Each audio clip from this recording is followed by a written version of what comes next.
Many people still don't believe that the strongest economy in Europe, the land of precision engineering, budget discipline, and world-famous efficiency, is a country where most people don't own their homes. Behind Germany's polished image, the luxury cars, the powerful exports, the spotless balance sheets, there's a quiet vulnerability hiding in plain sight. No riots, no sudden collapse, just pressure, slow, constant pressure. Germany is admired for stability, but stability can become rigidity, and rigidity, in the wrong moment, can crack. For decades, Germany did something different. While other nations chased property booms and mortgage dreams, Germany rented, calmly, confidently, permanently. Renting wasn't failure here. It was a system, and for a long time it worked. But now, rents are rising faster than wages. Young families are stuck. Cities are tightening. Wealth is quietly concentrating. And the famous German middle class is starting to feel smaller. This isn't a housing video. This is an economic story. Because when most of a nation rents, housing stops being just shelter. It becomes power. It becomes policy. It becomes destiny. So tonight, we're going inside Germany's rental nation to uncover the hidden contradictions, the uncomfortable trade-offs, and the silent economic risks beneath Europe's most respected economy. And yes, before we begin, go ahead and like and subscribe, not because it helps the algorithm, but because if Germany planned a housing policy like YouTube creators plan content, half this video wouldn't exist. Now, let's open the door Germany never gave most people the keys to. Germany looks like a country built on ownership. Factories passed down through generations. Family businesses older than most nations. Cars engineered to last forever. And yet, when it comes to homes, Germany chose something radically different. In most countries, adulthood comes with a ritual. You buy a house. You sign a mortgage. You plant roots. In Germany, you sign a rental contract, and you stay. Renting here was never a backup plan. It was a badge of stability, a quiet declaration that you trusted the system more than debt. For decades, Germans believed something almost unthinkable elsewhere. Why own when renting is safer? Tenant protections were ironclad. Evictions were rare. Rent increases slow, controlled, predictable. You could rent the same apartment for 30, even 40 years, raise children there, retire there, and never feel temporary. Neighborhoods weren't built on ownership. They were built on permanence without property. Banks reinforced the culture. Mortgages were conservative, demanding, almost suspicious of ambition. Large down payments. Strict rules.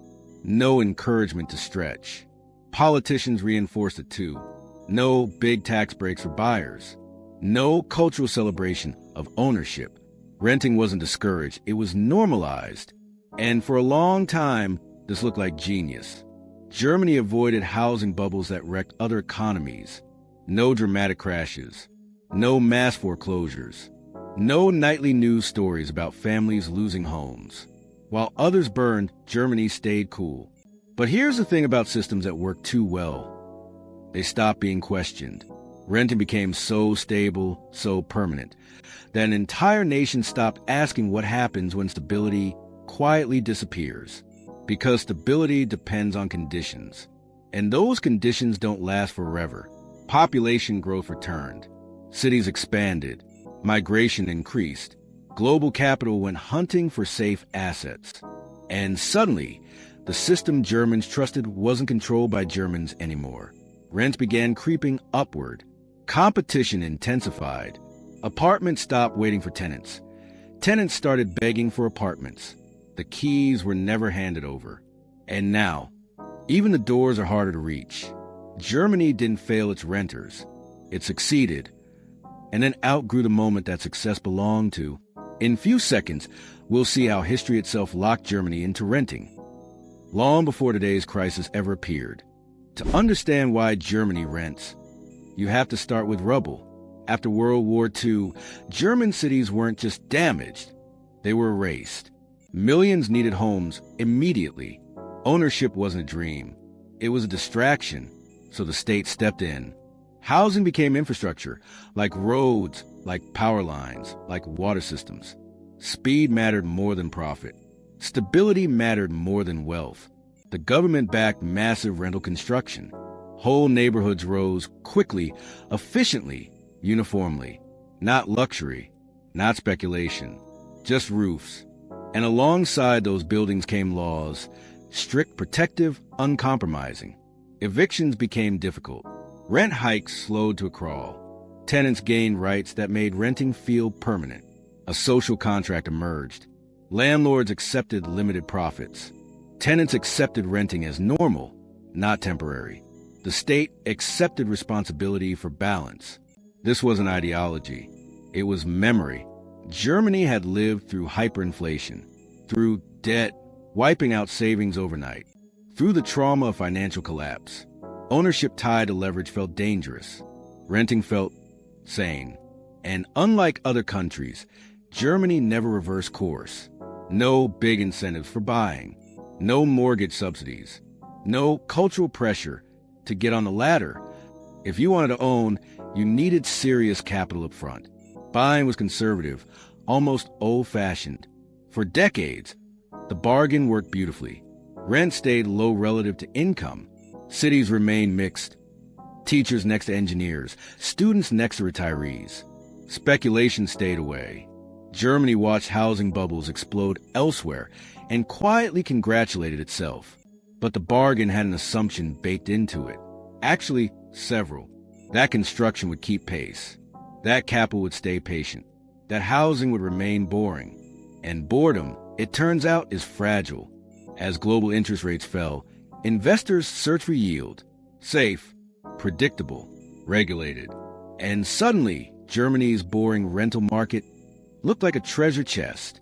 The post-war bargain wasn't broken overnight. It was outgrown. The rules were designed for scarcity of capital, not abundance. For local landlords, not global funds. Germany didn't change the system. The world around it did. If you want to know the exact moment housing stopped being shelter and became an asset in Germany, then keep watching. For most of modern German history, housing was boring, and boring was the point. Returns were modest, regulations strict, paperwork endless. Investors went elsewhere. Then something shifted. Interest rates collapsed across the world. Money became cheap, and boring suddenly meant undervalued. Global capital took notice. Pension funds, private equity, international real estate firms. They weren't looking for passion. They were looking for yield. Germany's rental market offered exactly that. Millions of tenants, predictable cash flow, and laws that ensured people never left. Entire apartment blocks began changing hands. Not from family to family, but from fund to fund. Tenants didn't move. Ownership did. At first, nothing felt different. Contracts stayed intact. Rents rose slowly. But the logic had changed. Housing was no longer a social necessity. It was a spreadsheet. Renovations weren't improvements. They were strategies. Legal rent increases weren't adjustments. They were extraction. Pressure didn't arrive with evictions. It arrived quietly, through upgrades, through delays, through attrition. At the same time, construction slowed. Regulations multiplied. Labor grew scarce. Materials became expensive. Cities expanded faster than housing supply. And suddenly, renters weren't choosing apartments anymore. They were competing. In a country where most people didn't own property, this mattered. Rising prices didn't just affect newcomers. They reshaped power. Those with property, often inherited, watched wealth grow passively. Those without assets fell behind, even while working harder. Germany's rental model had assumed something critical, that landlords would remain benign and supply would remain abundant. Neither assumption held. And because renting was permanent, escape routes were limited. You couldn't easily buy. You couldn't easily move. You could only endure. The miracle didn't explode. It tightened. Who felt that tightening first? And why does an entire generation now feels locked out of the German dream? Older Germans, the system still works. They signed rental contracts decades ago when apartments were plentiful and rent increases felt symbolic rather than threatening. Their payments stayed low. Their neighborhoods stayed familiar. Time worked in their favor. But for younger Germans, time works against them. Finding an apartment now feels less like a search and more like a competition you didn't train for. Viewings turn into crowds. Applications feel like job interviews. Income statements, references, letters of recommendation, just to rent a place to sleep. Rents rise faster than wages, sometimes much faster. Half a paycheck disappears before groceries, before transport, before life. Saving for a down payment becomes theoretical, a future plan with no timeline. In other countries, homeownership functions as forced savings. You pay the bank, but you also pay yourself. In Germany, renters miss that mechanism entirely. As property values rise, those without assets don't just stay put, they fall behind. Wealth grows quietly for owners. Equity compounds. Inheritance becomes destiny. For renters, stability has a ceiling. Cities amplify the problem. Urban centers create opportunity, jobs, culture, innovation, but they deny permanence. People delay families, delay children, delay roots. Some leave, others stay, but move constantly. Communities thin out. Neighborhoods become transitional, even when the buildings remain unchanged. The social promise of renting, security without ownership, starts to feel hollow. Politically, frustration builds. Young voters aren't asking for luxury. They're asking for predictability. And the more predictable housing becomes for insiders, the more inaccessible it becomes for newcomers. Germany didn't just create renters. It created a renter-dependent society. And dependency is only comfortable when the system is generous. As that generosity fades, the consequences spread.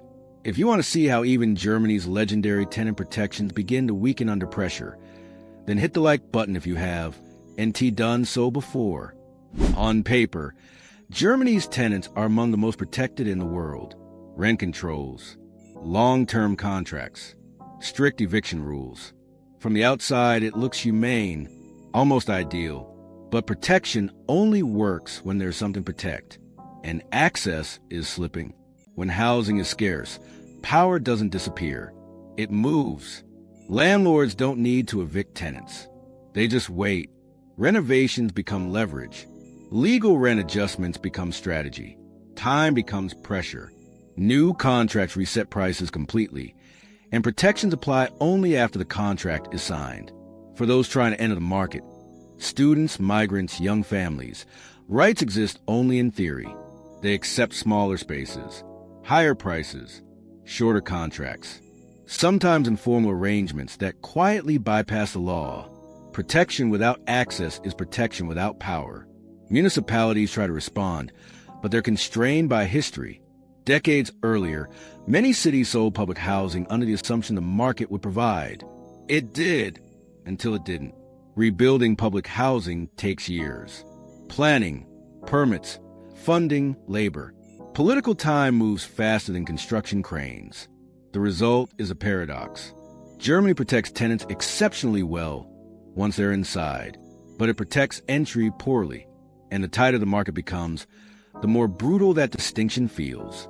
From the outside, Germany still looks calm. No mass evictions, no visible collapse. But inside the system, pressure accumulates quietly, like a machine running beyond its intended load. And the deeper problem isn't simply protection, it's imbalance. At this moment, let's uncover what's missing from Germany's housing model, and why that absence may be its greatest risk. Germany doesn't have a housing crisis because too many people rent. It has a crisis because too few people own. Ownership isn't just emotional, it's structural. It creates exit routes, alternative paths, leverage for households, not just investors. In countries with higher ownership rates, renting is often transitional. You rent, you save, you buy. In Germany, renting is often permanent by design. That permanence once felt reassuring. Now it feels restrictive. Without widespread ownership, pressure concentrates. Renters demand controls. Owners resist construction. Investors exploit scarcity. No group has a clear incentive to dramatically increase supply. Culturally, Risk aversion reinforces a cycle. Buying still feels dangerous, bureaucratic, expensive, high transaction taxes, strict mortgage requirements. A subtle message repeated for decades. Renting is safer, even when it isn't. The absence of ownership also reshapes inequality. Wealth doesn't accumulate through effort alone. It concentrates through inheritance. Those born into property gain insulation from rising costs. Those without remain exposed indefinitely. Germany avoided the housing bubbles that devastated other economies, but it may have built something quieter, slower, and harder to reverse. A wealth divide anchored in rent. And because housing underpins everything, family formation, mobility, security, that divide spreads. Germany's rental model was designed for abundance, trust, and restraint. Those conditions are fading. Housing used to be background noise in German politics. Important, yes, but quiet. Not anymore. Today, rent is personal. It's kitchens that might disappear, balconies priced out of reach, neighborhoods that no longer feel permanent. Protests fill streets once known for order. Banners hang from windows. Slogans target landlords, corporations, the state itself. Rent freezes enter the political mainstream. So do ideas once considered unthinkable, expropriation, forced buybacks, public takeovers. The tone hardens. But here's the paradox. The more aggressively politicians intervene, the harder supply becomes to increase. Rent caps calm prices in the short term, but discourage construction. Regulation protects tenants, but scares off investment. Public housing is promised, but takes years to appear. Voters want relief now. Governments offer patches.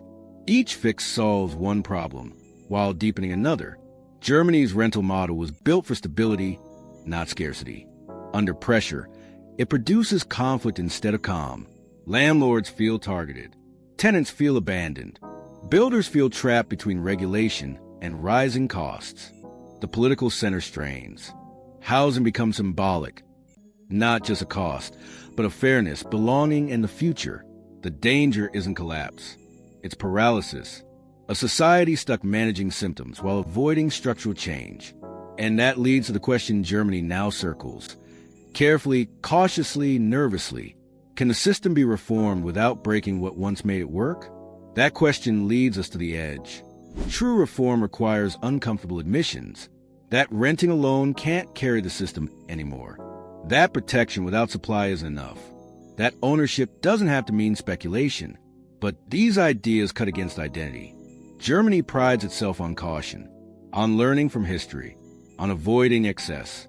Encouraging homeownership feels risky. Simplifying construction feels dangerous. Reducing regulation feels irresponsible. And yet, the risk of doing nothing is growing.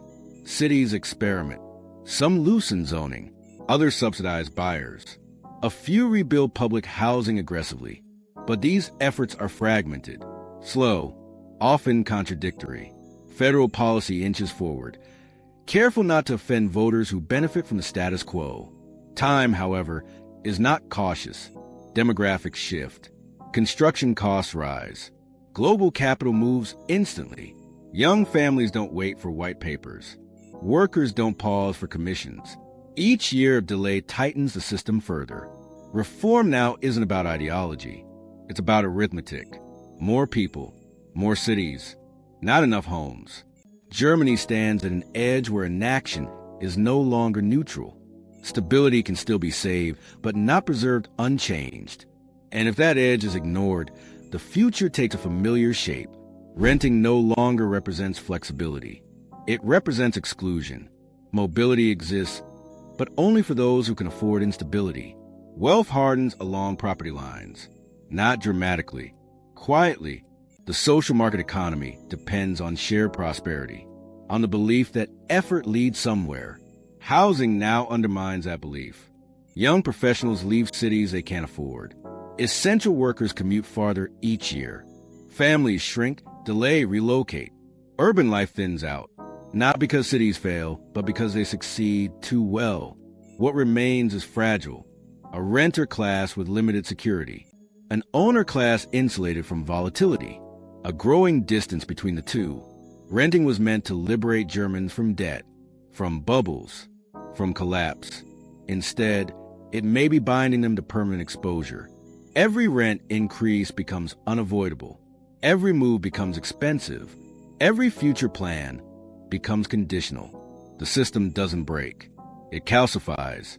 And the longer it lasts, the harder it becomes to change. Because once inequality is baked into housing, it spreads everywhere else. Education, health, opportunity. Which brings us to the final irony. Germany's rental system was a mistake. It was brilliant. It delivered dignity without debt, stability without speculation, affordability without chaos. For generations, it worked better than almost any alternative. But models age. They depend on conditions, on trust, on abundance. Those conditions are fading. What once protected society now risks dividing it. The problem isn't that Germans rent. It's that renting has become the only realistic option, without the guarantees that once justified it. Ownership was never the goal. Balance was, and balance requires choice. Germany now faces a quiet decision. Adapt the model. Encourage ownership carefully, build faster, accept change, or preserve it unchanged and watch it erode slowly from within. There will be no dramatic collapse, no single moment of failure, just pressure accumulating, year after year. The miracle of renting solved yesterday's problems. Tomorrow's problems would demand something more uncomfortable. And as Germany steps into an uncertain economic future, one question lingers, not just about housing, but about the nation itself. Can a system built for stability learn to move? Because the next phase of Germany's economy won't be defined by what it built after the war, but by what it dares to change now. And what happens if it doesn't?